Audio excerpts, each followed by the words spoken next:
Welcome back to Investing Talk podcast. We are zeroing in today on, well, one of the most urgent shifts happening in the American industrial landscape. This massive strategic push to secure critical mineral supply chains. This movement, it's really no longer just about economic stability, is it? It's explicitly driven by national security requirements, the clean energy transition, and of course, modern defense readiness. Absolutely. And that urgency is definitely reflected in the numbers. The U.S. Geological Survey recently updated its critical minerals list. It's up to a staggering 60 minerals now. 60, wow. Yeah, it underscores a massive strategic pivot. We were talking about metals foundational to, well, everything from fighter jets and precision munitions all the way to electric vehicle batteries. Right. And billions in government funding channeled through things like the Defense Production Act or DPA, Department of Energy grants, and new protective tariffs. They're actively being deployed right now to reshape the global supply picture. Exactly. And that is precisely why today we're counting down the top 5 critical mineral stocks that could be on the U.S. government's radars based on our latest research. Our mission here really is to give you a shortcut to understanding where that strategic capital is likely heading. We're focusing on companies with domestic or allied assets that seem really well positioned to benefit from policies aimed specifically at reducing reliance on foreign sources, particularly, China and Russia. And these aren't just like speculative ideas, are they? No, not at all. These are names that in many cases have already demonstrated some tangible government interest, whether that's through strategic contracts, significant grants, or even legislative mandates pointing in their direction. Understanding these strategic priorities is, I think, key to seeing where the next wave of industrial development might just happen. This is a big one. Before we get to our first pick, be sure to subscribe, like, and comment to support the show. And if there's a specific company you want us to look into, definitely leave it in the comments below. All right, let's start the countdown then. What's the first company on our list? Okay, first up is United States Antimony.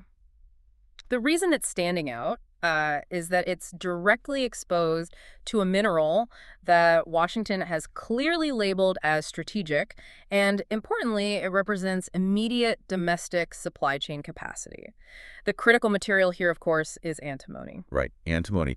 And if you look at the recent policy focus, antimony has, well, it's really entered the realm of strategic defense minerals now. Definitely. The U.S. is heavily import reliant for it, but it's absolutely vital for national defense applications. We're talking specialized ammunition, advanced batteries, next-gen nitrogen optics. Things you can't easily substitute. Exactly. For certain defense tech, there really isn't an effective substitute. And the evidence of government interest here? It's pretty concrete, wouldn't you say? Oh, absolutely. Concrete and immediate.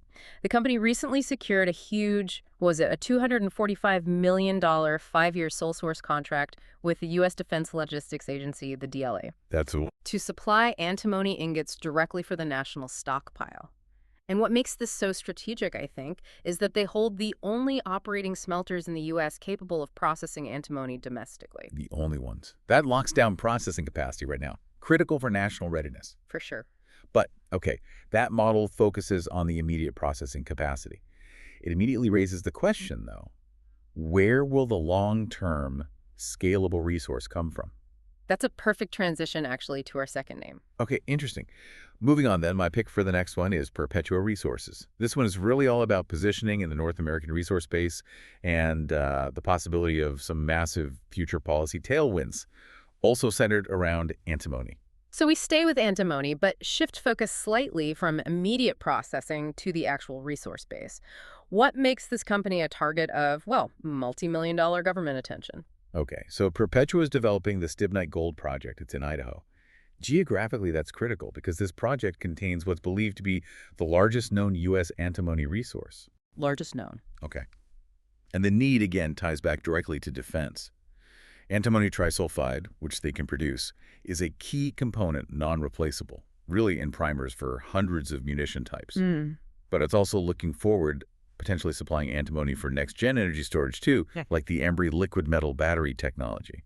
So defense and energy transition angles. And the government support, it's pretty significant here too, isn't it? Ongoing. It is. We've seen them receive, up to $6.9 million in additional funding recently from the U.S. Army. That came via the Defense Ordnance Technology Consortium, the DOTC. Right, the DOTC funding. And that builds on previous awards. It brings their total Department of Defense funding to over $70 million now. And that's specifically to advance the feasibility, the technical feasibility of using their stibnite material to produce military-spec antimony trisulfide. 70 million just for feasibility work on that specific defense output. That's serious commitment. It shows the strategic importance. And crucially, there's also that non-binding letter of interest they hold from the U.S. Export-Import Bank EXIM for up to $1.8 billion. $1.8 billion from EXIM. Why is the Export-Import Bank interested in a domestic mine project? That's the fascinating part, isn't it? Because Yeah. the goal here isn't just to supply the U.S. military, it's potentially to create a global competitor, a Western competitor, to foreign antimony suppliers, primarily China. Ah, so it's about market influence, too. Exactly. That huge $1.8 billion figure underscores the project's strategic national and international importance. The aim seems to be to meaningfully counteract China's dominance in that specific critical mineral market. Okay, so we've covered securing immediate antimony processing with U.S. antimony and securing the domestic resource base with Perpetua, heavily leaning on defense needs. Now let's look at the other side of the strategic coin, the critical components for the energy transition itself, specifically focusing on batteries. Our third company is Novonix.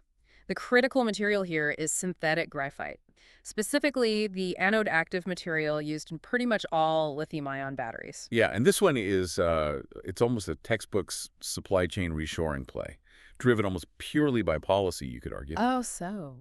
Well, graphite, as you said, is absolutely essential. Every EV, every grid-scale battery storage system needs it. But the U.S. is almost totally dependent on foreign processing for battery-grade graphite anode material. Still.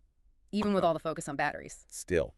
And the Department of Commerce just made this economic reality, well, undeniable. They imposed significant anti-dumping tariffs on Chinese anode active material imports.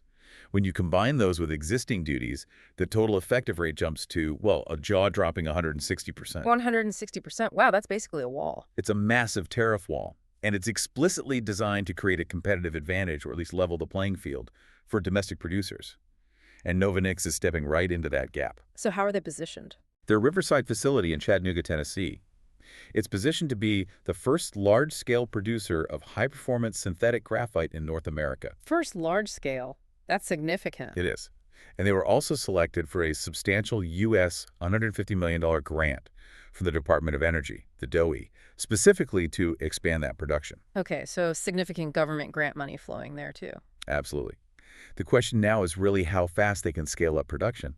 They seem to be strategically locking down domestic customers. Already they have an agreement, for instance, to be the exclusive supplier to Core Power's new gigafactory being built in Arizona. Securing offtake, that's smart. Very smart. Their overall plan is to reach a total production capacity of over 50,000 tons per annum just in Chattanooga. Now, the subsidies are huge, yes, but they are essentially racing against the clock and the established enormous capacity of foreign giants. So execution risk is there. Definitely. They are absolutely central to the U.S. effort to reduce battery material dependence, but the execution needs to be swift and successful. Okay. We've covered immediate defense needs, securing domestic resources, and now the energy transition battery materials. That brings us to our fourth company, which represents maybe a more non-traditional, definitely longer-term strategic bet, TMC, the metals company. Right, TMC.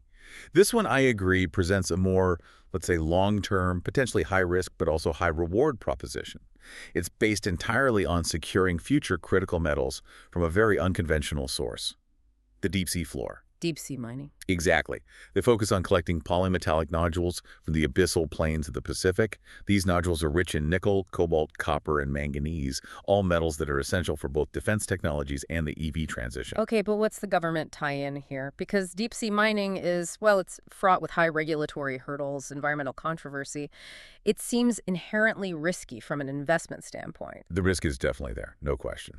But it seems that risk is being weighed against a significant geopolitical vulnerability.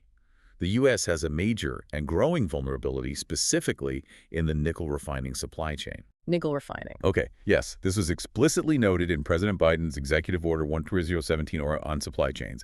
They are actively seeking sources of these metals outside of potentially unstable or adversarial regions. So the deep sea is seen as a potential way around those geopolitical risks. Potentially.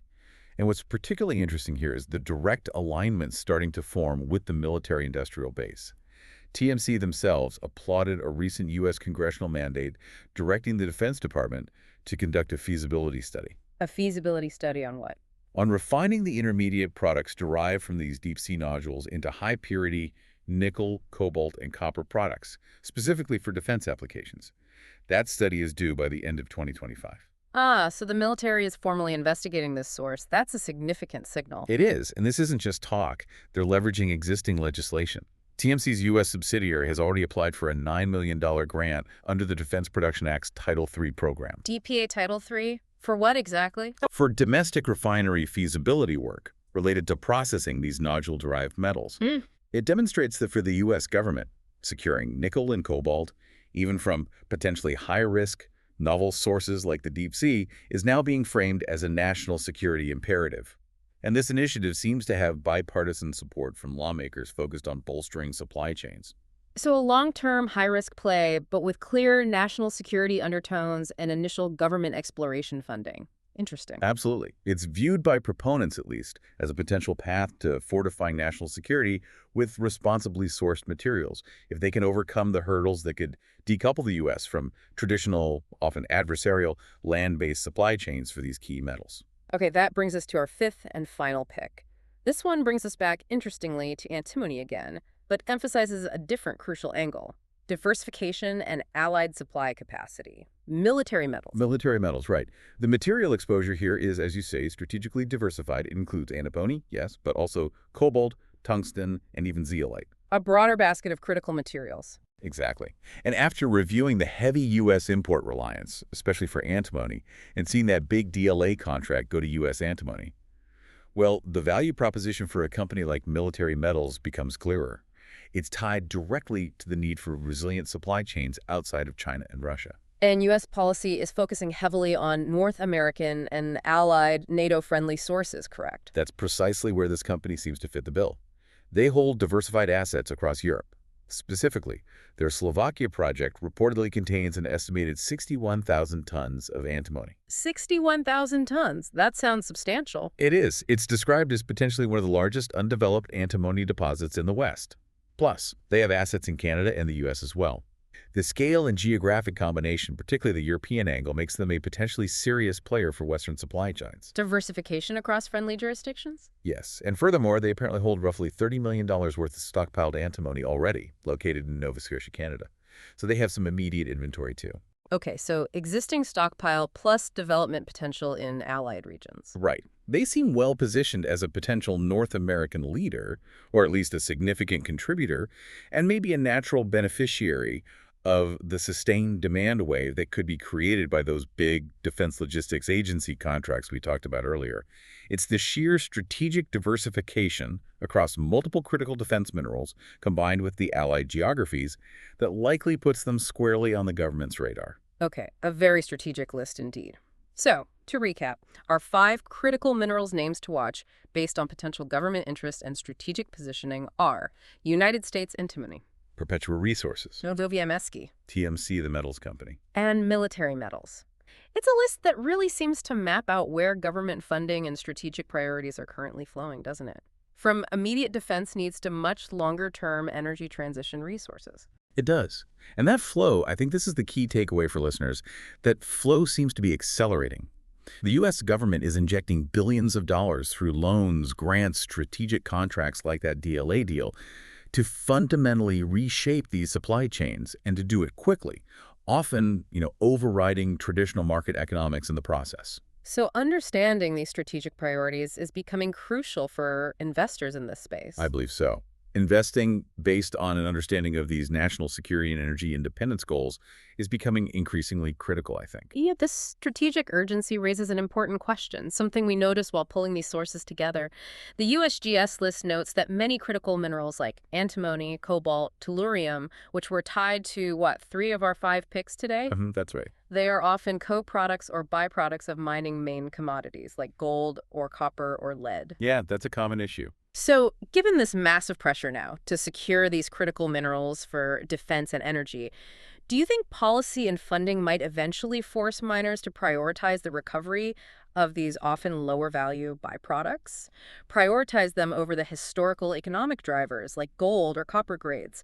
Could this fundamentally change the economics of the entire mining sector down the road? That's a really fascinating question to ponder, isn't it? How deep will the strategic imperative go in reshaping basic mining economics? Something definitely worth thinking about. Food for thought. A very strategic list indeed. As always, everyone, please do your own research before making any investment decisions. Thanks for tuning in.